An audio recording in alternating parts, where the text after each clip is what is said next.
Assalamualaikum warahmatullahi wabarakatuh. Saya Reva Sofyanur Aziza dengan NIM 33362300006.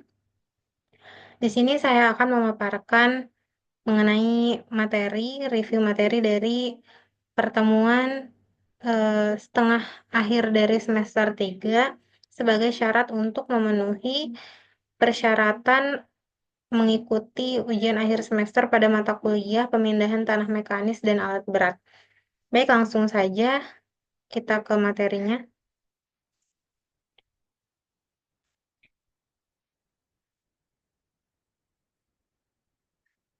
Yang pertama yaitu ada alat berat pekerjaan pondasi. Pada materi ini, pondasi tiang yang kuat itu dapat terbuat dari baja, beton, atau material lain diperlukan untuk menyangga beban gedung serta isi di dalamnya. Prinsip kerja dari tiang pancang adalah besarnya tenaga pukulan yang diberikan kepada pangkal tiang pancang dengan besar energi ditentukan dengan rumus seperti yang terlampir di sini ada daya dukung tiang itu sama dengan 2 dikali berat pemukul dikali tinggi jatuh pemukul dibagi masuknya tiang ke dalam tanah setiap pukulan ditambah 0,1 atau sama dengan 2 kali energi yang dibutuhkan untuk memancang dibagi dengan S tambah S-nya itu masuknya tiang ke dalam tanah setiap pukulan ditambah 0,1. Pada jenis alat pemancang tiang itu ada 5. Yang pertama itu ada drop hammer, itu sebuah ya, sebuah palu berat yang diletakkan pada ketinggian tertentu di atas tiang. Palu ini dilepaskan dan jatuh mengenai tiang. Pada kepala tiang dipasang topi atau cap atau shock absorber untuk menghindari tiang rusak akibat tumbukan hammer. Cap ini biasanya terbuat dari kayu. Lalu yang kedua ada single acting hammer. Itu prinsip kerjanya yaitu si hammernya ini diangkat ke atas dengan tenaga uap sampai mencapai tinggi jatuh tertentu. Kemudian penumbuk hammernya tersebut jatuh bebas menimpa kepala tiang pancang. Jadi tenaga uap hanya dipergunakan untuk mengangkat hammer saja. Yang ketiga ada double acting hammer. Prinsip kerjanya yaitu diangkat ke atas dengan tenaga uap sampai mencapai tinggi jatuh tertentu. Kemudian hammer tersebut ditekan ke bawah dengan tenaga uap pula. Jadi hammer yaitu dengan kecepatan lebih besar daripada single acting hammer maupun drop hammer. Lalu ada differential hammer, itu prinsip kerjanya yaitu memiliki ruang tekanan piston bagian atas dan bawah. Energi diperoleh dari hasil perbedaan tekanan dari dua ruang tersebut. Prinsip kerjanya hampir sama dengan single acting hammer, hanya saja frekuensi pukulannya menerus seperti double acting hammer. Lalu yang terakhir ada diesel hammer, di mana prinsip kerjanya yaitu diesel hammer ini terdiri dari hammer dengan penyentak diesel dengan sumber energi dari berat sendiri dan tekanan udara, serta akibat pembakaran bahan bakar diesel. Menurut konstruksinya, jenis pengentak diesel ini dapat juga diputar atau dimiringkan pada lengan.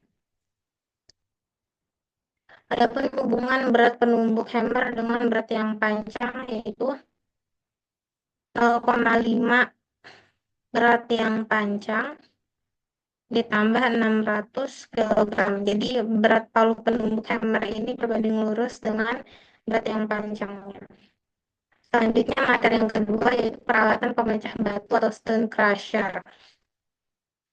Stone crusher ini adalah peralatan pemecah batu untuk menghasilkan batu pecah berukuran kecil atau agregat. Fungsinya yaitu untuk memecahkan batuan alam menjadi ukuran yang lebih kecil sesuai dengan spesifikasi atau persyaratan gradasi yang dibutuhkan. Selain untuk memecahkan batuan, ini juga bisa untuk memisahkan butir-butir batuan yang telah dipecahkan menggunakan skrin atau saringan. Dengan skrin, batuan dapat dikelompokkan sesuai ukuran yang kita inginkan. Pada pekerjaan crushing biasanya diperlukan beberapa kali pengerjaan pemecahan. Tahap-tahap pekerjaan ini dan jenis crusher yang digunakan yaitu yang pertama ada pemecahan tahap pertama oleh jenis primary crusher.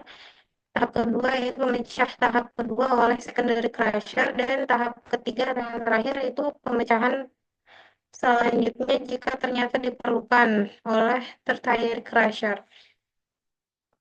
Adapun bagian-bagian stone crusher diantaranya yang nomor satu terdapat pada gambar itu adalah hopper, yang kedua itu vibrating feeder, yang ketiga jaw crusher, yang keempat conveyor, yang kelima impact crusher, yang keenam cone crusher, yang ketujuh vibrating screen, yang kedelapan gyratory crusher, yang kesembilan roll crusher, yang ke-10 hammer mill, dan yang ke-11 ini sand washing machine.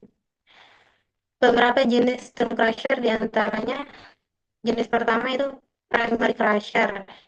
Terdiri dari beberapa tipe. Ada tipe jaw crusher, di mana tipe jaw ini mempunyai bagian atau komponen pemecahnya berbentuk rahang atau jaw.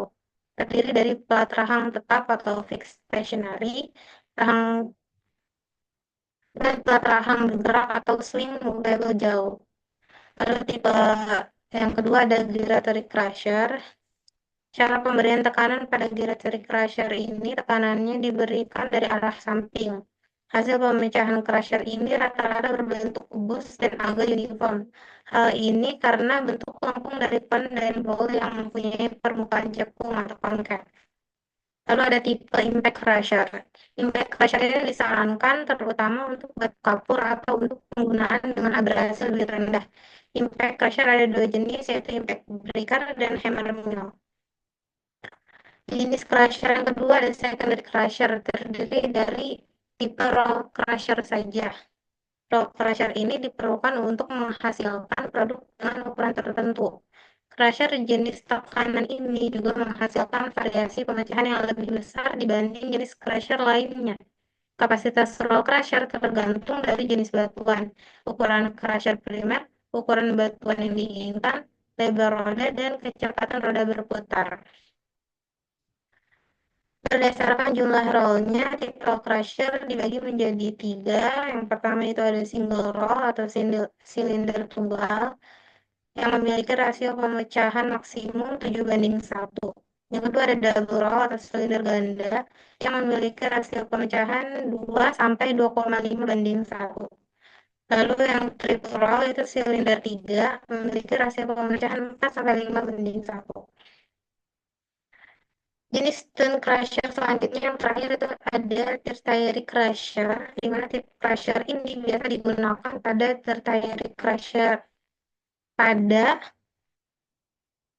uh, di mana tipe yang ada pada tertiary crusher ini ada tiga. Yang pertama ada roll crusher atau pemecah tipe silinder. Sebagai crusher sekunder, roll crusher dapat juga digunakan sebagai crusher tersier. Jadi roll crusher ini ada di secondary crusher maupun tertiary crusher. Lalu ada rod mill, yaitu pemecah tipe batang. Dimaksudkan untuk mendapatkan material yang lebih halus. Yang ketiga ada ball mill, pemecah tipe bola, dimaksudkan untuk mendapatkan material yang lebih halus juga. Selanjutnya ada alat berat pekerjaan beton. Seperti yang kita ketahui pada umumnya, beton merupakan campuran dari semen, agregat, dan air.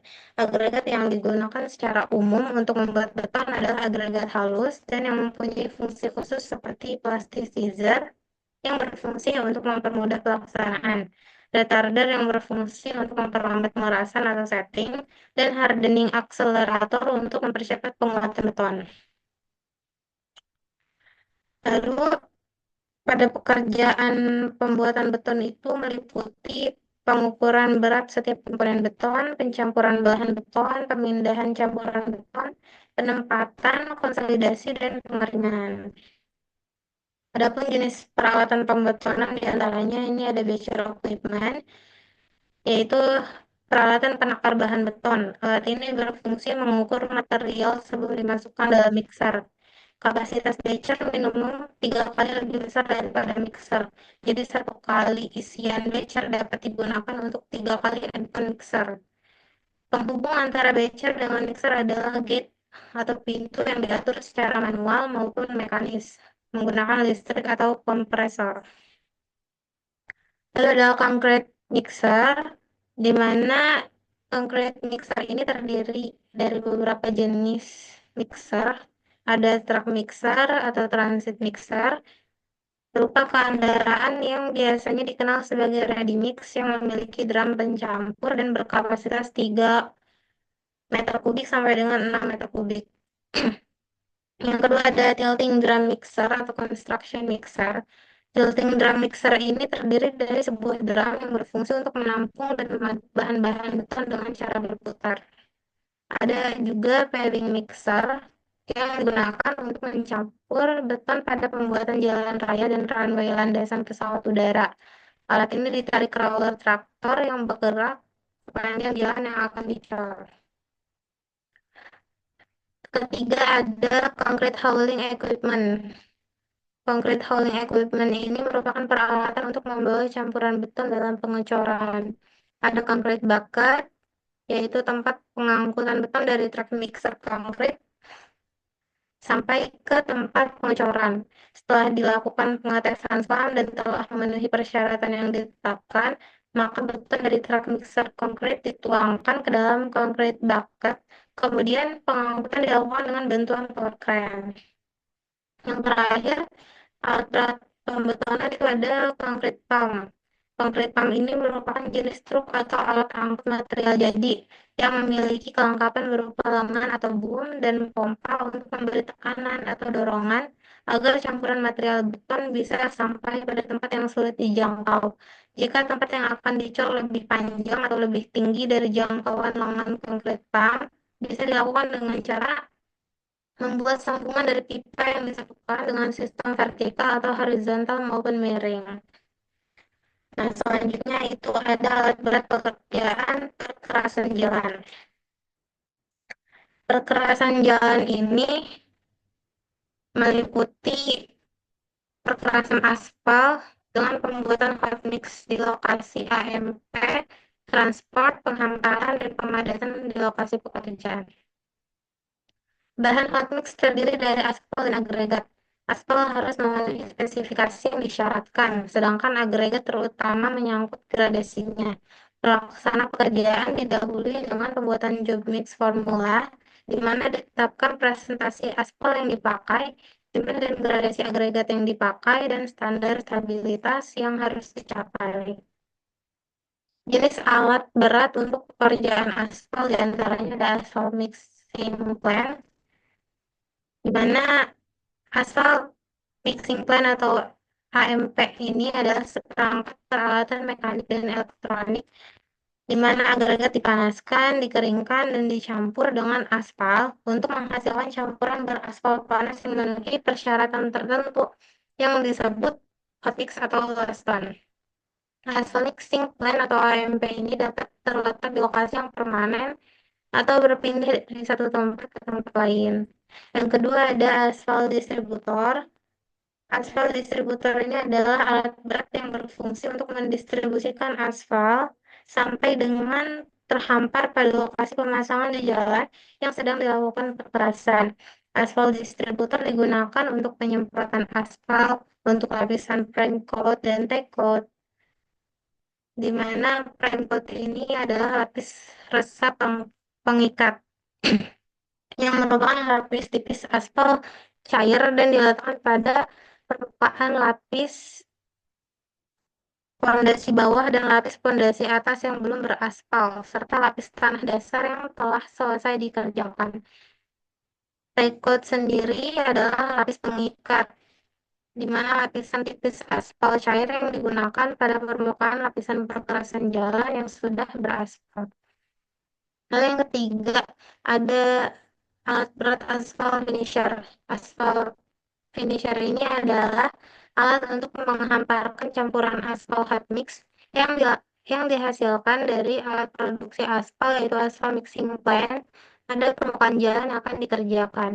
Aspal finisher adalah peralatan bermesin untuk menghamparkan campuran aspal panas di atas permukaan badan jalan sesuai dengan lebar dan tinggi ketebalan hamparan yang direncanakan. Selanjutnya, itu ada alat berat konstruksi bangunan gedung. Ada alat berat konstruksi bangunan gedung itu ada crane, Kren merupakan suatu alat pengangkat dan pemindah material yang bekerja dengan prinsip kerja tali. Kren digunakan untuk angkat muatan secara vertikal dan gerak ke arah horizontal secara bersama dan menurunkan muatan ke tempat yang telah ditentukan dengan mekanisme pergerakan kren secara 2 derajat kebebasan. Kren pada industri konstruksi bangunan digunakan untuk memindahkan material bangunan atau memasang peralatan berat di atas ketinggian tertentu.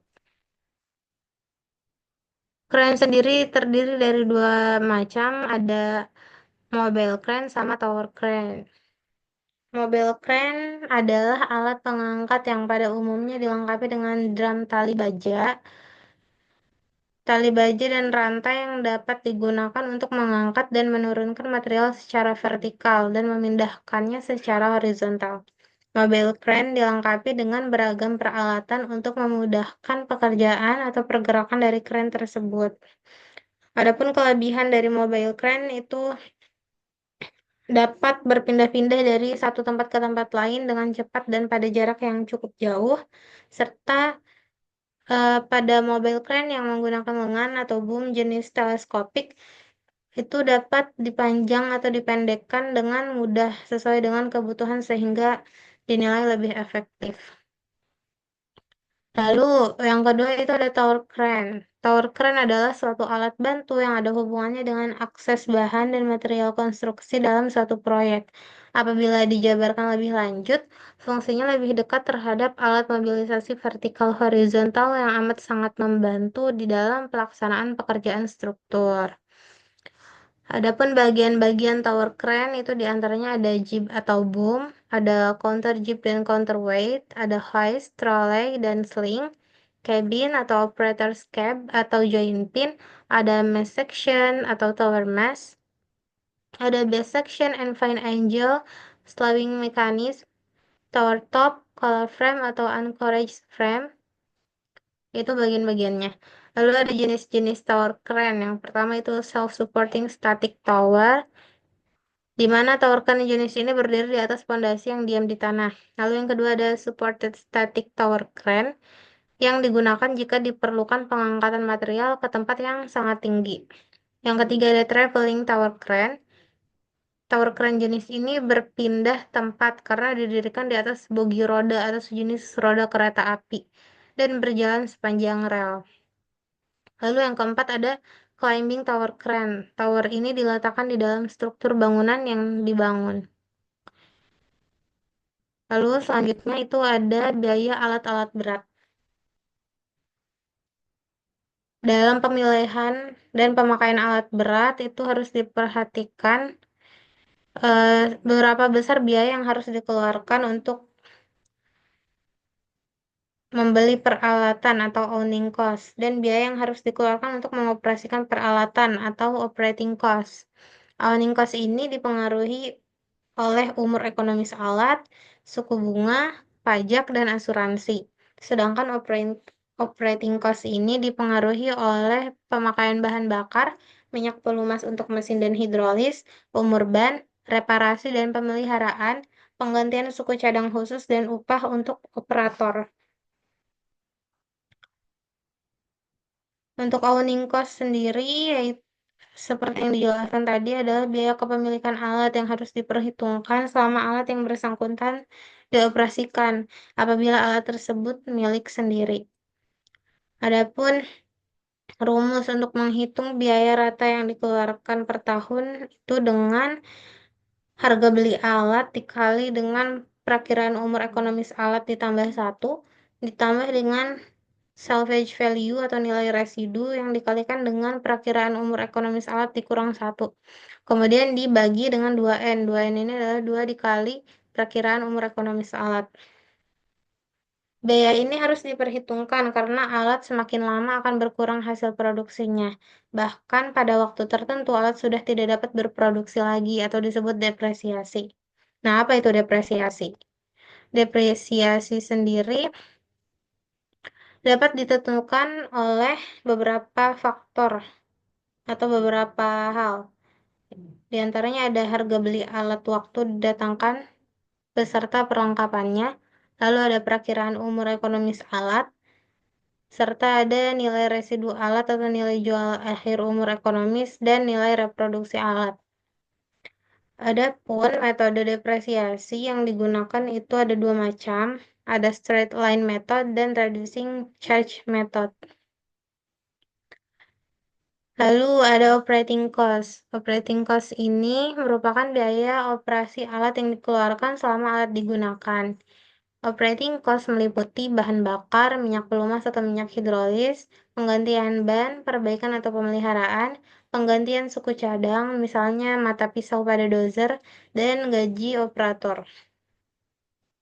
Di sini dapat dihitung juga konsumsi pemakaian minyak pelumas itu dengan rumus yang sudah terlampir. Lalu ada biaya ban dengan diperoleh melalui harga ban dibagi dengan perkiraan umur ban dalam jam. Lalu untuk menghitung biaya perbaikan atau pemeliharaan itu bisa diperoleh melalui faktor perbaikan yang dikali dengan harga alat dikurang harga ban, kemudian dibagi dengan perkiraan umur ekonomis alat dalam jam. Nah, biaya sewa dalam Kementerian Pekerjaan Umum itu terdapat peraturan tentang jenis dan tata cara penggunaan peralatan konstruksi di Kementerian Pekerjaan Umum, menyangkut besarnya nilai sewa alat-alat berat yang dipengaruhi oleh umur ekonomis alat dan penetapan tarif sewa sesuai umur alat yang bersangkutan. Baik, kita sudah sampai di akhir materi. Materinya sudah selesai. Mungkin sekian yang dapat saya paparkan. Terima kasih. Mohon maaf bila ada kekurangan. Wassalamualaikum warahmatullahi wabarakatuh.